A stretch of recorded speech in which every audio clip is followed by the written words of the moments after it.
feu de la rétention, du moins la rétention des âmes, par le feu de la prière. La rétention des âmes par le feu. Retenir les gens à Christ. Toi-même te retenir à Christ, retenir les gens à Christ, amener les gens à Christ par le feu. Donc, c'est le feu de la prière qui va venir alimenter tout le système qui est mis en place pour pouvoir amener les gens à Christ et les retenir à Christ. Donc, on voit ici que lorsqu'on dit que le feu de la prière, c'est comme on va dire le feu de bois ou le feu des pneus. Si on met le feu sur ce bois, ce sera cet élément-là qui sera la cause de la présence, de l'existence du feu. Parce que cet élément sera en train de brûler. Amen. Est-ce qu'on ensemble? Si on met le feu sur cette chaise, sur ce fauteuil, le feu serait dans cette salle. Parce qu'on aurait mis le feu essentiellement sur cet élément. Et la présence du feu dans cette salle, c'est parce que quelque chose est en train de brûler. Donc quand on dit le feu de la prière, ça veut dire que, on doit être allumé. Donc notre vie de prière doit être allumée. Amen. Et maintenant, ce qui va justifier la présence du feu en ce lieu, c'est parce qu'il y a le feu de la prière qui a été allumé. Donc c'est une chose que le feu s'allume. Maintenant, c'est une autre chose que le feu reste allumé. Alléluia. Amen. Donc ici, on est en train de dire que ce qui va amener notre église à se remplir, selon ce que nous avons vu depuis qu'on a commencé, que la salle se remplit désormais par le feu de la prière qui brûle dans ce lieu, qui brûle dans la vie des chrétiens. Donc les chrétiens ont réussi à il y a un feu qui a réussi à s'allumer en eux, qu'on appelle le feu, et le feu là s'allume, amen, par la prière, et se maintient par la prière. Alléluia. Yes. Et rapidement, je voudrais ce soir introduire cela par des enseignements que vous connaissez déjà, mais pour nous interpeller, parce que hier on a vu ce qui était là, c'était quand? Mercredi, selon Proverbe 29, qu'un peuple sans vision est un peuple sans frein. Amen. Même votre vie chrétienne, vous ne devez pas la vivre comme ça là. Ça veut dire, tu ne sais pas où tu vas. Amen. Tu te réveilles seulement, tu vas, tu sors. Même quand tu pries, tu ne sais pas pourquoi tu pries. C'est-à-dire, à chaque saison, Dieu nous donne une direction. Amen. Yeah. Et la direction dans laquelle nous voulons entrer, c'est la direction où tous les chrétiens doivent être conscients qu'ils doivent avoir un feu de prière en eux. Et c'est comment expliquer ça? C'est-à-dire de façon intense. Donc, c'est ce qui veut dire qu'à partir de maintenant, tout ce que tu entends comme enseignement, tout ce que tu vas regarder comme à la télévision, tu dois être attiré par les choses qui parlent de la prière. Yeah. Tu dois parler maintenant le langage. Quand tu exhortes quelqu'un, dis-lui la solution, c'est la prière. Tout maintenant, tout la prière. Quand on va revenir sur l'onction, la solution c'est l'onction. Est-ce que vous suivez? Quand on va revenir sur la parole de Dieu, on va dire non, la parole de Dieu est importante. Mais pour l'instant, nous voulons être saturés par la prière. Parce que si une chose n'est pas pleine dans nos cœurs, on ne peut pas la désirer.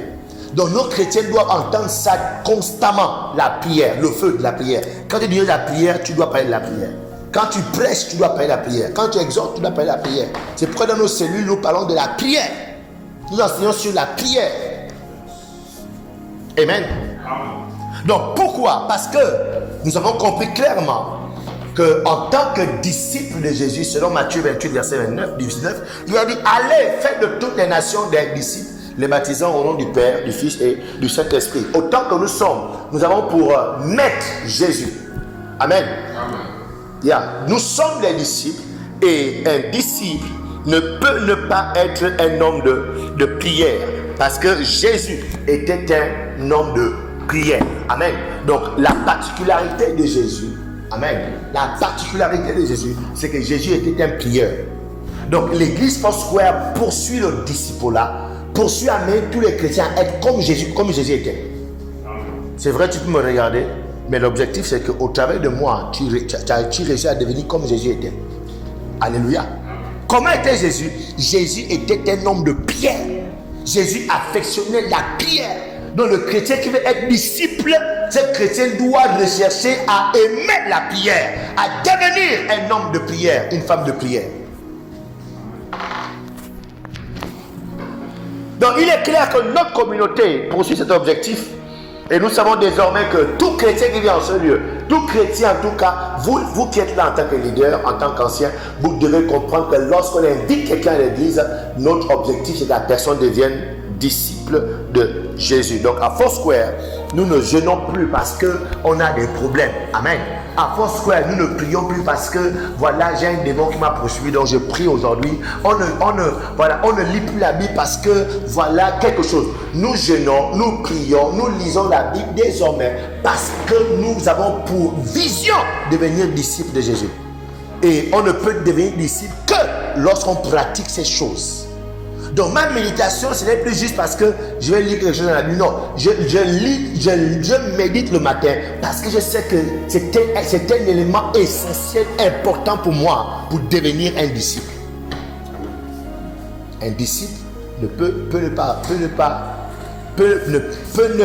lire la Bible. Un disciple peut ne pas jeûner. Un disciple doit jeûner, doit avoir une vie de jeûne, doit avoir une vie de prière.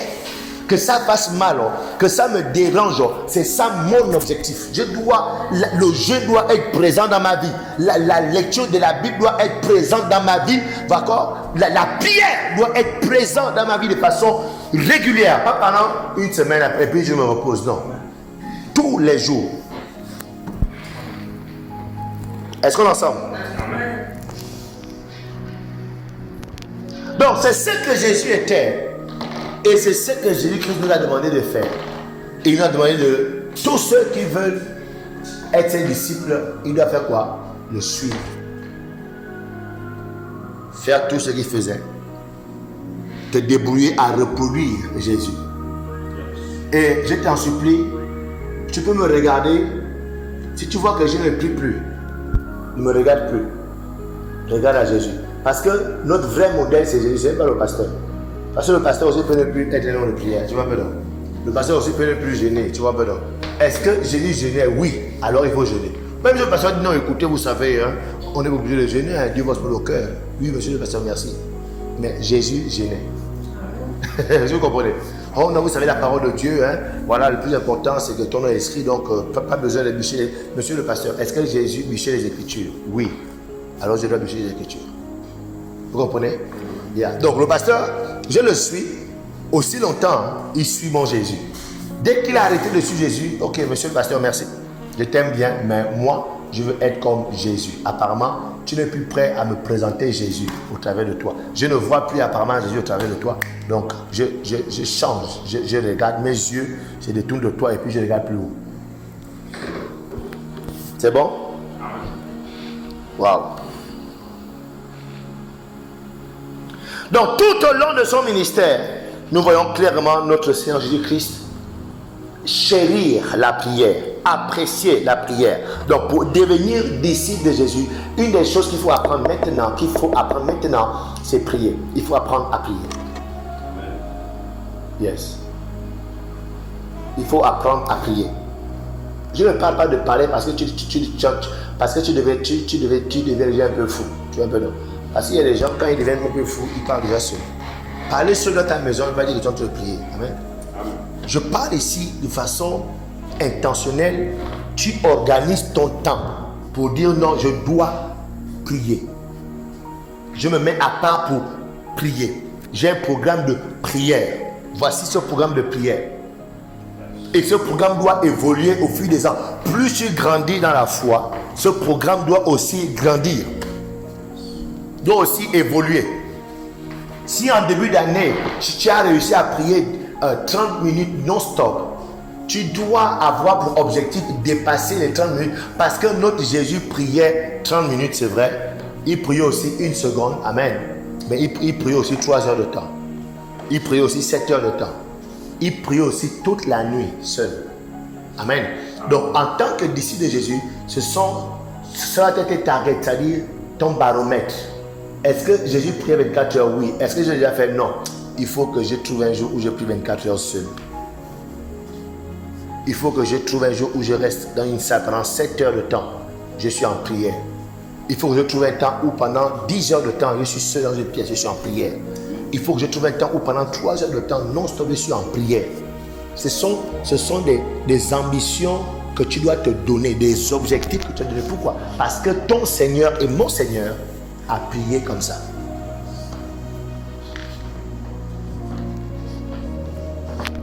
Donc, si nous retirons la prière du christianisme, comme le cas aujourd'hui, regardez, je vous dis, beaucoup sont des chrétiens qui ne prient pas.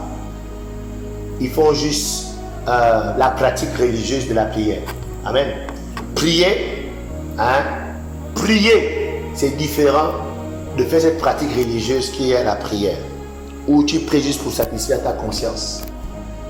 Que non, voilà, Dieu saura que j'ai prié. Tu te mets dans la chambre et puis tu racontes des histoires. J'ai vu un truc sur TikTok là récemment, les gens qui prient quand ils dorment. Je ne sais pas comment reproduire ce qu'il disait. Il disait, Seigneur Dieu, tu sais, je peux t'exaucer, un truc comme ça là. Je peux t'exaucer. Je te pardonne tes péchés. Je te pardonne tes péchés. Pourquoi? Parce que le frère, il est en train de prier dans le sommeil. Et quand tu pries dans le sommeil, tu racontes n'importe quoi. Amen. Ça sauve les prières là. Arrête. Ça dit les prières de la quête de la spiritualité, la quête de Dieu. La quête de Dieu. Tu cherches Dieu. Tu veux sentir que tu es rentré dans un endroit qui n'est pas ta chambre. Tu es dans ta chambre, mais après un certain temps, tu vois clairement que cette pièce n'est plus ta chambre. Amen. Et ça là, c'est pourquoi vous allez voir dans ce qu'on appelle la prière du tabernacle. Peut-être il faut que vous ameniez cet enseignement dans cette saison. Je suis sûr que je vais prêcher sur la prière du tabernacle. Vous voyez, quand Dieu monte à Moïse au tabernacle, amen, le tabernacle a les étapes, a les différentes parties. Premièrement, dans le tabernacle, il y a ce qu'on appelle le temple, du moins le camp. Amen. Le camp, c'est tout autour, c'est le monde. C'est ce qui est autour du tabernacle. Là-bas, ce sont les païens et tout le reste. Maintenant, après, il y a ce qu'on appelle la porte. C'est-à-dire, pour rentrer dans le tabernacle, on passe par une porte. Il y a ce qu'on appelle la prière de la porte. Et la majorité des croyants, leur prière, c'est la prière de la porte. Après la porte, il y a ce qu'on appelle le parvis. La prière des parvis. C'est la prière de repentance. Oh, pardonne-moi mon Dieu. Pardonne mes péchés. Oh, ça là, cette prière-là, Dieu n'est pas dedans. Tu te repens de tes péchés et ça s'arrête là. Tu vois bien, non? Tu n'as pas prié encore. Ça veut dire que la prière de repentance, ça peut te prendre 1 heure. Moi personnellement, je peux clairement sentir que moi, quand je prie 1 heure, je sens clairement que Dieu n'est pas encore là. Parce que la prière, la prière commence quand tu parles à Dieu, Dieu te répond. C'est là où tu as commencé à prier. Quand tu parles, tu racontes des histoires du village, Dieu n'est pas encore là. La prière commence quand tu parles et Dieu te répond. Mais ça là, cette conversation là, ça se passe dans le Saint des Saints. Donc tu dois traverser les parvis, entrer dans le lieu saint. Dans le lieu saint, tu peux passer 2 heures de temps. Tu vois, là où tu as la chair de poule, et puis après, quand tu rentres dans le Saint des Saints, wow! Là-bas en général, c'est le silence. Ça dit, tu n'écris plus, il n'y a plus les efforts. Tu baignes, ça dit, un petit mimsement. C'est pourquoi vous verrez en général les chants là, les vrais chants spirituels, dans leurs chants, ils font beaucoup de mimes. La, la, la, la, la. Parce que là-bas, il n'y a plus de mots. Ça y est, le soupir est une expression. Amen. Quand la, la, la, la, la, la. Puis j'attends. Ce sont des trucs, eux, ils vont prendre dans la prière. Comme ce sont les adorateurs, ils savent comment amener ça dans les chants. Ce sont leurs expériences dans le Saint des Saints. Alléluia. Parce que dans le Saint des Saints là-bas, vous êtes en esprit. C'est 2 esprits maintenant qui sont là. Là-bas, il n'y a pas le français, il n'y a pas l'anglais, il n'y a rien. C'est le langage des esprits maintenant. Alléluia. Et ce qui s'est passé, quand Anne a commencé à prier, il n'y avait plus les mots. C'était maintenant les soupirs. L'homme de Dieu voyait ses lèvres bouger. Oh. Mais tu es loin. Mais ça là, c'est pas des trucs de 15 minutes là. 15 minutes là, tu es à la porte. Oh éternel Dieu, Dieu du ciel, combien tu es grand, tu réfléchis encore. Grand c'est avec petit de bien grandé. Non, grandé. Tu es à la porte. Il faut que j'enseigne ça. C'est la prière du tabernacle. Amen. Donc ici, beaucoup sont nos chrétiens. Amen. Ils sont chrétiens sans le feu de la prière. Sans le feu de la prière. Sans la vie de prière. Or, quand tu es un chrétien sans vie de prière, ça veut dire que tu es un chrétien qui a retiré le surnaturel de sa vie. Alléluia. Ce qui amène le surnaturel dans la vie d'un chrétien, c'est la prière. C'est même pas la Bible. Tu peux lire la Bible toute la journée, il n'y a pas le surnaturel. Ce qui déclenche le surnaturel, c'est quand la prière a été associée à la parole de Dieu. Alléluia. Amen. Yes. Parce que beaucoup sont ceux qui lisent la parole de Dieu et puis de façon intelligente, ils la comprennent et puis voilà, ça passe. Ce n'est qu'un livre. Amen. La vérité, c'est que ce sont les hommes qui font le travail, ils mettent ça sur papier et puis tout le reste. Est-ce que vous comprenez? Yeah. Si tu lis ça naturellement, c'est un livre, voilà, qu'on a mis et puis on a mis d'autre part. Mais ce qui te permet de sortir du livre, de sortir du logos pour le réma, c'est-à-dire l'esprit de ce qui est écrit, c'est la prière. Donc quand tu retires, quand tu es un chrétien sans prière, tu es un chrétien sans surnaturel. Et notre église trame, notre église n'évolue pas à la vitesse prévue par Dieu parce que nous avons retiré la prière. Tu ne peux pas devenir prier pendant 1h30 le vendredi, et puis tu es là, oh Seigneur, merci pour la journée. Oh notre Dieu. Non, je parle où les gens sortent de leur corps et ils sont devant Dieu. Ça là, ça demande de prier beaucoup et longtemps. Et de répéter ça pendant plusieurs fois. C'est pas juste une fois pendant un mois, on a prié 3 jours et c'est fini. Non. Pendant longtemps, on répète l'action. C'est pourquoi je parle des hôtels, c'est-à-dire dans nos familles, bâtir l'hôtel de prière pour ma famille. Et quand vous allez faire la lecture, vous verrez que l'hôtel se bâtit lorsqu'on frappe régulièrement. Ça commence. C'est comme prendre un caillou et frotter. Tu frottes pendant longtemps au même endroit. Tu frottes. Et le feu s'allume. Alléluia. Est-ce qu'on est ensemble? Donc je voudrais dans cette saison nous amener à insister à répéter nos rapports de prière. Et je vous en supplie, s'il vous plaît, on a trop perdu du temps. Parce que beaucoup sont ceux chrétiens qui ne suivent pas ce qui se fait et qui n'aiment pas la prière. Si tu ne sais pas prier, on apprend à prier en priant. Quand tu fuis la prière, tu ne vas jamais apprendre à prier. Donc je voudrais nous exhorter à nous battre, à ce que nous soyons fidèles à nos rencontres de prière. Yes. Parce que je voudrais qu'ensemble, c'est-à-dire, écoutez, je sais que ce ne sera pas jamais tout le monde, mais j'ai besoin de ceux que moi, dans mon cœur, je sais que ceux-là sont mes disciples que Dieu m'a donné. Si on peut être cette équipe, regardez, ils étaient seulement 120 dans la chambre haute. Mais c'était des milliers de personnes qui suivaient Jésus. Amen. Ce n'est pas tout le monde, on ne demande pas tout le monde. On demande ce que Dieu nous a donné. Soyons concentrés, insistons pendant cette saison-là. Finissons le mois de novembre, finissons le mois de décembre. Même les 2 mois-là seulement, si on insiste, quelque chose va se passer. Je vous dis, quelque chose va se passer. Mais pour ça, il faut qu'on soit en harmonie, d'accord, avec un même cœur. On paye le prix. C'est pas facile. On doit payer le prix du sommeil, le prix de la fatigue, le prix de la faim. On doit payer ce prix. Et dès qu'on va insister, assurément, quelque chose va se passer. Quelque chose va se passer. Donc Jésus était un homme. Jésus était aussi Dieu. Mais Jésus était un homme de prière.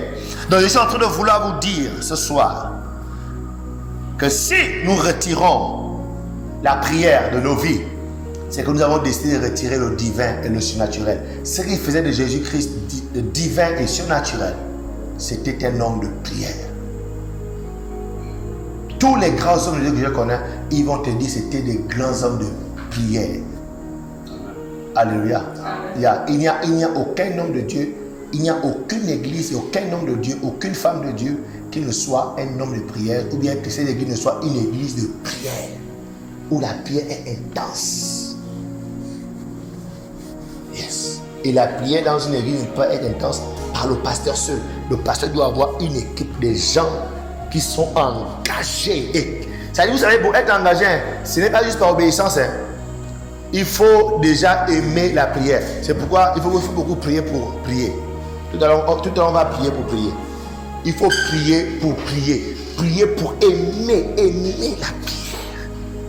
C'est-à-dire, toi-même quand tu fais ça, tu sens un plaisir dans ton esprit. C'est-à-dire, tu aimes qu'on parle de prière. Tu aimes la prière. Ta voix, nos voix doivent se métamorphoser. Et l'une des choses que j'ai constatées avec nos francophones, c'est qu'on ne veut pas se malformer, on ne veut pas se déformer. On veut avoir la même voix, la même forme. On veut être trop cool.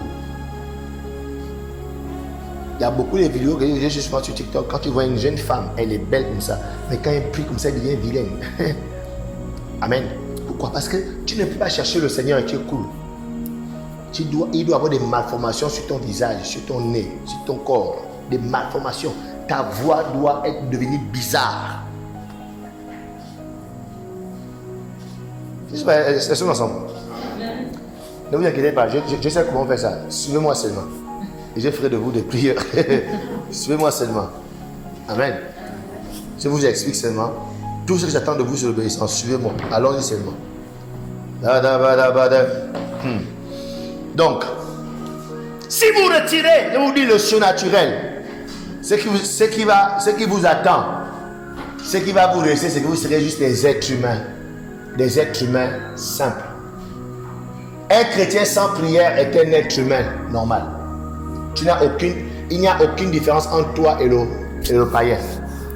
Aucune différence. Il n'y a aucune différence. Tout ce que le païen fait, tu le feras. Un chrétien qui n'est plus bas, c'est un chrétien qui va ailleurs, qui sera dans la dépression, qui sera dans le mensonge, qui sera dans la jalousie, qui sera dans la haine, qui sera dans la pornographie, qui sera dans l'incrédulité, qui sera... C'est-à-dire, ce qui te rend divin, c'est lorsque tu as réussi à sortir de ton corps à ton esprit. Yes. C'est pourquoi cette saison, je sens dans mon esprit que c'est la pensée de l'année prochaine, que Dieu va nous amener toute l'année prochaine dans le feu de la prière. Nos vies enflammées à la prière. Waouh! Un jour, la Bible nous parle des apôtres de Jésus qui étaient devant une situation difficile. Jésus va leur dire qu'il y a des espèces, il y a des situations qui ne sortent que par le jeûne et la prière. C'est Jésus qui dit ça. Il dit, cette espèce de situation, ce genre de problème ne part que par le jeûne et la prière. Et là, quand tu médites bien cette affaire, Jésus ne voulait pas dire que non, prie avant de manger, ou bien chasse le démon par la prière. Hein? Tu vois un peu, non? Démon sort au nom de Jésus, et puis j'ai prié. Et quand il me dit bien, non, c'est pas ça que Jésus voulait dire, parce que les éléments, ils ont prié. N'est-ce pas, non? Les gars, ils ont prié, sors. Il a dit, non, je ne sors pas. Je ne sors pas. Il dit, oh, mais on a prié, où est le problème? Il dit, non, ça n'est pas que par le jeûne de la prière. Mais Jésus, tu parles de quoi? On a prié. En fait, ce que Jésus voulait dire, hein, c'est-à-dire, les démons là savent les gens qui ont la prière. C'est-à-dire, quand tu es devant le démon reconnaît l'énergie que lui là, hein, il passe du temps avec Dieu. Il a l'odeur de Dieu autour de lui. Et l'odeur de Dieu, le caractère de Dieu, la personnalité, l'énergie de Dieu, tu ne peux l'acquérir que quand tu passes du temps avec Dieu. Et c'est que quand tu te présentes devant un esprit, l'esprit reconnaît l'odeur de Dieu. Donc, il dit, il y a des situations, il y a des portes, il y a des événements de ta vie qui vont se déplacer que lorsque tu as réussi à développer ce feu-là de prière. C'est-à-dire que quand tu arrives devant la situation, c'est toi l'homme de prière qui arrive. Quand tu arrives, la situation se décante. Bien. Parce que les esprits reconnaissent que lui-là, il n'est pas simple. Amen. Amen. Donc, autrement dit, il y a des choses qui peuvent partir certainement parce que tu as l'argent. Il y a des choses qui peuvent partir parce que tu as ton master. Amen. Tu as ton diplôme. Il y a des choses qui peuvent partir parce que tu as ton tantine, maman que tu as appelé. Il y a des choses qui peuvent t'arriver que tu peux avoir parce que tu as une amie, une connaissance quelque part. Mais il y a d'autres choses qui ne partent que lorsque tu es un homme de prière.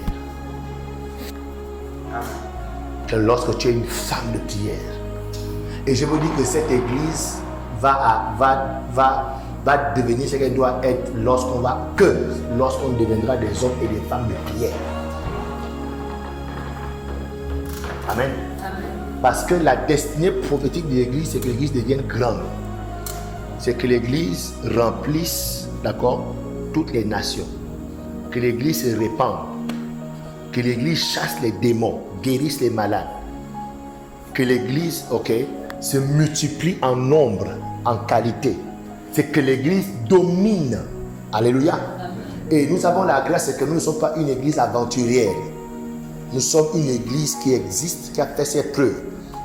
Nous, tout ce qu'on fait, c'est simplement la continuité de ce que cette église-là est déjà a déjà grandi. Vous comprenez? Vous savez, quand tu plantes un manguier, tout de suite, et que le manguier pousse, ce manguier-là aura des combats pour grandir. Amen. Et c'est différent quand tu coupes même une branche et que le manguier qui existe déjà, ça fait déjà 100 ans ça existe. Ce manguier-là, la branche qui sort de ce manguier-là, n'a pas tout le pouvoir à sortir que si un autre arbre sort. Vous comprenez le truc? Vous comprenez? Vous comprenez pas l'image? Quand tu prends le noyau, tu plantes un noyau, n'est-ce pas, non? C'est un manguier qui pousse, n'est-ce pas? Donc les combats de ce noyau-là pour pousser l'arbre, le danger que ce noyau-là meurt, que ce noyau a pour mourir, parce qu'à tout moment, quelqu'un peut passer par là et puis on écrase et puis c'est fini. Quelqu'un peut venir ramasser et puis jeter. Quelqu'un peut décider entre couper, et puis on a coupé, tu vois un peu, non? Donc la probabilité que le noyau là grandisse, l'arbre là grandisse, est réduite. C'est pourquoi il faut sécuriser ça. Mais quand l'arbre existe déjà et que c'est une autre branche est en train de sortir de l'arbre qui existe, la branche qui sort là, assurément, la branche va devenir grande. Elle aura du fruit. Par rapport au noyau là, où il faut sécuriser, on n'est pas très sûr. Est-ce que ça va réussir à grandir? Est-ce que vous comprenez bien l'image? Et Force Gabon est comme une branche d'un arbre qui existe déjà. Donc assurément le fruit doit sortir. Assurément le fruit doit sortir. Bien, assurément. Parce que nous on n'invente rien. Quelqu'un a déjà payé le prix. Amen. Quelqu'un a payé le prix. Nous on est juste là, l'arbre, la branche qui est sortie et puis on est en train de juger. C'est pourquoi ça doit couler. Ça doit aller vite. On n'est pas obligé de suivre le procédé des autres ministères. Vous savez, l'église, il faut que ça passe du temps, ça dure, former les... Nous, c'est fini. On a dépassé les tablettes de prix. On doit aller maintenant vite. Alléluia. Donc, il y a des choses, comme je disais, il te suffit d'appeler papa et puis ça marche. Mais il y a d'autres, il faut que tu deviennes surnaturel. Donc, je suis en train de dire ce soir qu'il n'est pas possible qu'un disciple de Jésus soit sans le feu de la prière. Yes. Gloire à Dieu, tu viens à l'église, c'est bien. Gloire à Dieu, tu es dans un comité, c'est bien. S'il te plaît, prie. Je ne vais pas dire, va prier ce soir et puis tu pars. Non, mais développe une vie de prière. Yes. Prie tout le temps. Exerce-toi. Souvent, regardez, vous savez, la prière, ce sont les cordes vocales qui sont sollicitées. Amen. C'est l'énergie qui est sollicitée. Parce que pour rentrer là-bas dans le sein des saints là-bas, ce sont d'abord les efforts physiques. Je ne parle pas de ce que Dieu voit, tout Dieu sait tout, vous comprenez non? Je parle de toi qui rentre dans la présence de Dieu. Hein? Je parle de toi qui rentre. Pour rentrer là-bas, c'est d'abord beaucoup d'efforts physiques avec ton corps. C'est pourquoi tu verras, tu as mal au dos, tu verras, tu as mal au cou, et beaucoup, dès qu'il a mal à la gorge, il s'arrête de prier. Tu vois un peu, non? C'est l'erreur qu'il ne faut pas faire. Parce que ton corps doit prendre la forme de la prière. Tes cordes vocales doivent prendre la forme de la prière. Même tes genoux là doivent prendre la forme de la prière. C'est-à-dire, quand tu te mets à genoux, tu n'as plus mal. Tu peux te mettre à genoux comme ça. Tu n'as plus mal. Pendant 2 heures, tu peux te mettre à genoux comme ça. Il y a des gens qui ne peuvent pas aller comme ça. Dès qu'il fait se mettre comme ça, il a mal aux chevilles. Tu vois un peu non? Pourquoi? Parce que tu n'as pas exercé ton corps à prendre la forme de la prière. Les postures de la prière. Il y a des chrétiens qui se mettent à genoux, c'est quand même. Quand ils se mettent à genoux, il y a une position grand-père qui a mis à genoux quand il le punit. La position à genoux, c'est une posture qui montre que ta prière est fervente. Alléluia! Yes! Et la voix, c'est-à-dire, souvent, il faut que tu pries fort parce que tes cordes vocales sont. C'est-à-dire, si ta voix est tout le temps faible, dès que tu as parlé pendant 5 minutes, tu es fatigué, tu ne vas jamais arriver à cette dimension de prière. Souvent, il faut prier et puis faire souffrir tes cordes vocales parce que plus tu sollicites ça, les cordes vocales sont des muscles, c'est la chair, amen. Vous comprenez? C'est comme le muscle ici là. Donc, plus tu souffles les artères, 1, 2, ça fait mal. Après, tu fais quoi? Tu laisses un peu, non? Après, tu recommences. Tu dois continuer parce que plus tu forces, ça prend du volume. Hein? Donc, tu sais, avant, tu pouvais soulever 5 kilos. Parce que ça a pris du volume, tu peux maintenant soulever 10 kilos. Donc les cordes vocales, c'est aussi un muscle. Donc plus tu forces dessus, ça va s'étendre, s'élargir. Donc là où tu pouvais rester 5 minutes, tu peux maintenant rester 1 heure. Et pendant 1 heure, la voix n'est pas cassée. Pendant 1 heure, tu sens toujours la force de parler, de crier. Elles sont ensemble. Parce que si tu veux être un homme de prière et que tu as toujours une petite voix douce, Éternel mon Dieu, merci, je t'aime.